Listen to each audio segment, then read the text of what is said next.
उद्धव ठाकरे राजभवनात राष्ट्रपतींची भेट घेण्यासाठी राजभवनात दाखल झालेत।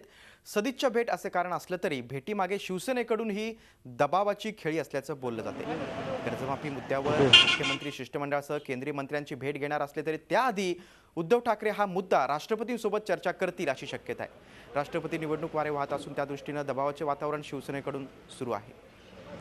आणि आज घडामोडी संदर्भात आपण अधिक चर्चा करूया। आमचे प्रतिनिधी दिनेश दुखंडे आपल्यासोबत आहेत। दिनेश, शिवसेनेची दबावाची खेळी कुठेतरी आहे या पाठीमागे असं बोललं जातंय। उद्धव ठाकरे आता राजभवनात दाखल झाले असतील, काय घडामोडी घडतायत?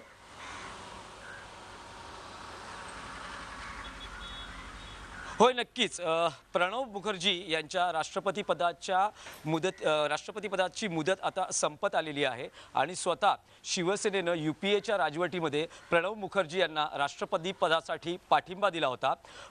आता राष्ट्रपती पदाच्या अखेरच्या मुदतीच्या कार्यकाळामध्ये स्वतः राष्ट्रपतींनीही आणि उद्धव ठाकरे यांचीही दोघांना एकमेकांना भेटण्याची इच्छा होती आणि आज राष्ट्रपती मुंबई दौऱ्यावर असताना हा योग जुळून येतो आहे। ही सदिच्छा भेट आहे असं जरी सांगितलं जात असलं तरी शिवसेनेची ही दबावाच्या राजकारणाची खेळी असल्याचीही चर्चा या निमित्तानं सुरू झाली आहे। सध्या महाराष्ट्राच्या राजकारणात शेतकऱ्यांच्या कर्जमाफीचा मुद्दा प्रकर्षानं पेटलेला आहे।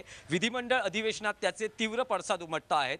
काँग्रेस NCPच्या मदतीनं शिवसेनेनं अधिवेशनात हा मुद्दा पेटवलेला आहे आणि एकूणच कर्जमाफी मिळावी अन्यथा अर्थसंकल्प मांडू दिला जाणार नाही इतकी टोकाची भूमिका शिवसेनेनं घेतलेली आहे। आज केंद्रीय मंत्र्यांना शिवसेनेच्या मंत्र्यांचं शिष्टमंडळ मुख्यमंत्र्यांच्या नेतृत्वाखाली भेटत आहे। असं असताना उद्धव ठाकरे याआधीच राष्ट्रपतींना भेटून या सदिच्छा भेटीमध्ये शेतकऱ्यांच्या कर्जमाफीचा मुद्दा त्यांच्या पुढे मांडू शकतात अशी एक माहिती सूत्रांकडून मिळते। तसंच राष्ट्रपती पदाच्या निवडणुकीचे वारे वाहू लागलेत आणि त्यानिमित्तानं दबावाचं राजकारणही सुरू झालेलं आहे। याआधीही शिवसेनेनं राष्ट्रपती पदासाठी प्रणव मुखर्जी यांना पाठिंबा दिल्यानंतर आता मुदतीच्या अखेरच्या टप्प्यात शिवसेनेकडून काही दिवसांपूर्वीच विधान आलं होतं की पुढे भाजपला त्यांचा राष्ट्रपती पदाचा उमेदवार जाहीर करावा लागेल, शिवसेनेची संमती घ्यावी लागेल, कारण NDA मध्ये शिवसेना भाजपचा मित्र पक्ष आहे। आज भाजपकडे 5 राज्यांच्या निवडणुकीनंतर राष्ट्रपती निवडीसाठी संपूर्ण बहुमत आहे, त्यामुळे भाजप स्वतःचा उमेदवार ठरवू शकते। अशा वेळेस शिवसेना स्वतःच्या दबावाची खेळी खेळते।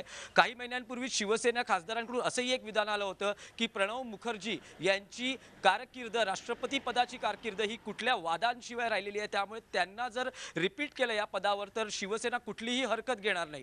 त्यामुळे एकूणच राष्ट्रपती पदाच्या निवडीच्या निमित्तानं काही महिनेच शिल्लक उरले असताना शिवसेना आपलं दबावाचं राजकारण करू पाहते आहे आणि त्या अनुषंगानेच या भेटीमागचंही एक कारण असू शकतं अशी माहिती सूत्रांकडून मिळते आहे। पण आता काही वेळापूर्वीच उद्धव ठाकरे राजभवनावर दाखल झालेले आहेत आणि त्यांचं राष्ट्रपतींशी बोलणं सुरू होईल आणि या सदिच्छा भेटीत नेमकं काय घडतं हे पाहावं लागणार आहे। अगदी बरोबर आहे। सदिच्छा भेटीत नेमकं काय घडतंय ते पाहणं देखील तितकंच महत्त्वाचं आहे।